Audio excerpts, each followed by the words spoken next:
ஆமிர் கான் வாழ்க்கை வரலாறை பார்ப்போம். பெயர் மொஹம்மட் ஆமிர் ஹுசேன் கான்.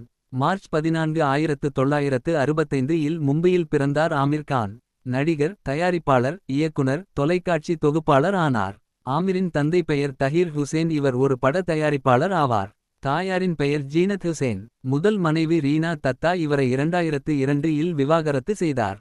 இரண்டாவது மனைவி கிரண் ராவ் இவரை 2021 இல் விவாகரத்து செய்தார். 2 மகன்கள். முதல் மகனின் பெயர் ஜுனைத் கான். இரண்டாம் மகன் பெயர் ஆசாத் ராவ் கான். ஒரே ஒரு மகள் பெயர் ஐரா கான். இவரின் திரைப்பட பயணம் பற்றி பார்ப்போம். ஆமிர் கான் தனது திரை பயணத்தை சிறுவயதில் யாதோன் கி பாரத் என்ற திரைப்படத்தில் குழந்தை நடிகராக தொடங்கினார். அவரது முக்கிய நடிகர் வாழ்க்கை 1988 ஆண்டில் வெளியான கயாமத் சே கயாமத் தக் திரைப்படத்தால் ஆரம்பமானது.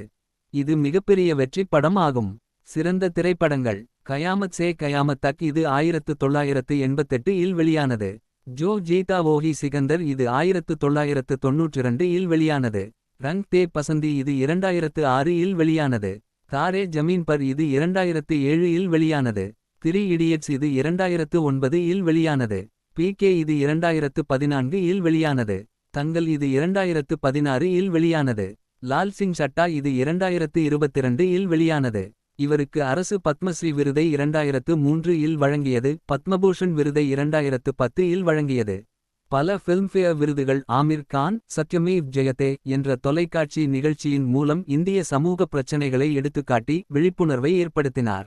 இவர் கல்வி, பாலியல் அத்துமீறல்கள், பெண்களின் உரிமைகள், நீர் பாதுகாப்பு போன்ற துறைகளில் செயல்பட்டு வருகிறார்.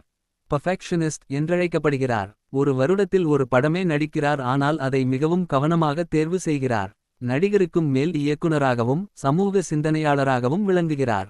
நன்றி, வணக்கம்.